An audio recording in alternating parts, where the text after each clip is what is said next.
Durante o segundo dia de depoimento do ex-ministro Eduardo Pazuello na CPI da pandemia do Senado, senadores continuaram fazendo perguntas referentes ao enfrentamento da Covid no Amazonas e à crise sanitária vivida no estado. O primeiro a fazer questionamentos foi o senador Eduardo Braga, que perguntou sobre a falta de intervenção federal na saúde pública do estado. O ex-ministro respondeu que a decisão de não haver intervenção foi tomada em reunião interministerial, com a presença do governador Wilson Lima. O governador se apresentou ao Conselho de Ministros, se justificou e foi decidido nesse conselho que não haveria... Desculpa, o termo não...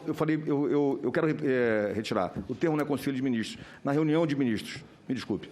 Foi levada a reunião dos ministros com o presidente e o governador presente se explicou, apresentou suas observações e foi decidido pela não intervenção. Foi dessa forma que aconteceu. O senador Jorginho Melo perguntou ao depoente sobre o motivo apresentado durante a referida reunião para que não houvesse intervenção federal no estado, no que o ex-ministro respondeu que a intervenção foi negada após o governador Wilson Lima afirmar que o estado tinha condições de lidar com a crise. Nessa reunião, o senhor lembra alguma coisa do que o governador do Amazonas argumentou sobre o porquê que ele não queria que fosse feita a intervenção no estado? Teve argumentos fortes, o senhor entendeu que ele estava cumprindo com a sua missão de proteger a população lá? Ou que tipo de argumento? O senhor lembra algum argumento dele para que esse colegiado não tomasse a decisão de fazer a intervenção? Mas a argumentação, em tese, é de que o Estado tinha condição de continuar fazendo a resposta dele. Essa em tese. Agora, os detalhes da argumentação daquela época eu não tenho exatamente aqui. Mas, em tese, o resumo da argumentação é que ele teria condições de continuar fazendo frente à missão. A crise do oxigênio em Manaus também foi abordada durante a comissão parlamentar de inquérito. O senador Eduardo Braga apresentou uma matéria jornalística sobre as medidas emergenciais adotadas por empresas para prevenir o desabastecimento do oxigênio. Senhor presidente, eu tenho aqui uma matéria publicada num jornal tradicional da nossa cidade. No dia 6/1, empresas adotam medidas emergenciais para não deixar faltar oxigênio em Manaus. Ou seja, no dia 6, as empresas e supostamente todos os envolvidos com a saúde pública já deveriam saber que iria faltar oxigênio em Manaus. No entanto, faltou oxigênio. Nesta mesma matéria está dito, procurada pela reportagem, a Secretaria de Estado da Saúde Pública do Amazonas informou em nota, no dia 6 de janeiro, que as unidades do Estado estão abastecidas e que não há falta de oxigênio. Acrescentou também que a empresa não sinalizou qualquer dificuldade de abastecimento. Senhor presidente, é óbvio que aqui nós estamos revelando uma mentira. E a mentira mais grave, porque vidas foram perdidas. Relator Renan Calheiros, na realidade, este é um documento público.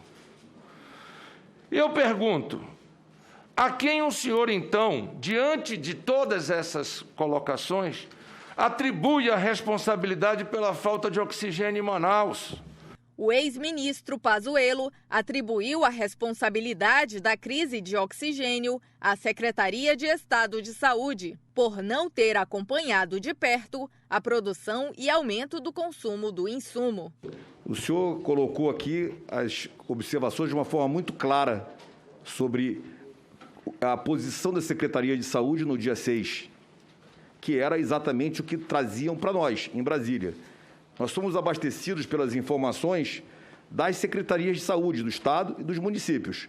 Fica claro para mim que a preocupação com o acompanhamento do oxigênio, ele não era um foco da Secretaria de Saúde do Estado do Amazonas, porque não faltou oxigênio e ficou focado em outras coisas.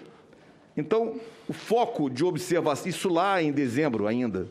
Então, no próprio plano de contingência apresentado pela Secretaria de Saúde para nós, não apresentava nenhuma medida sobre oxigênio. A empresa White Martins, que é a grande fornecedora, associada também, somada à produção da Carbox, que é uma empresa menor, ela já vinha consumindo a sua reserva estratégica e não fez essa posição de uma forma clara desde o início.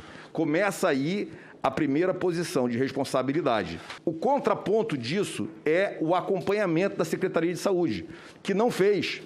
Se a Secretaria de Saúde tivesse acompanhado, de fato e de perto, a situação da produção e consumo do oxigênio, preocupada com o aumento do oxigênio, teria descoberto que estava sendo consumida uma reserva estratégica e que medidas precisariam ser feitas imediatamente. O senador Otto Alencar fez duras críticas a Wilson Lima, afirmando que o governador do Amazonas não poderia ter deixado faltar oxigênio nos hospitais do estado. E nesse ponto do Amazonas, eu tenho que ser honesto do ponto de vista médico. Se tem um governador sentado na cadeira do governo do estado do Amazonas, com o dinheiro que tinha no Fundo Estadual de Saúde, ele não podia deixar faltar oxigênio. Mas sabe o que é isso? É quem está sentado na cadeira, porque tem que ter consciência do que está acontecendo. É responsabilidade do governo federal? É, mas é mais ainda do governador que tem dinheiro no caixa dele, podia dar provimento ao oxigênio necessário para salvar o povo do estado do Amazonas e de Manaus.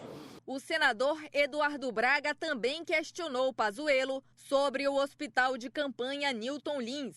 O ex-ministro respondeu que a decisão do fechamento do hospital partiu do próprio governador do Amazonas.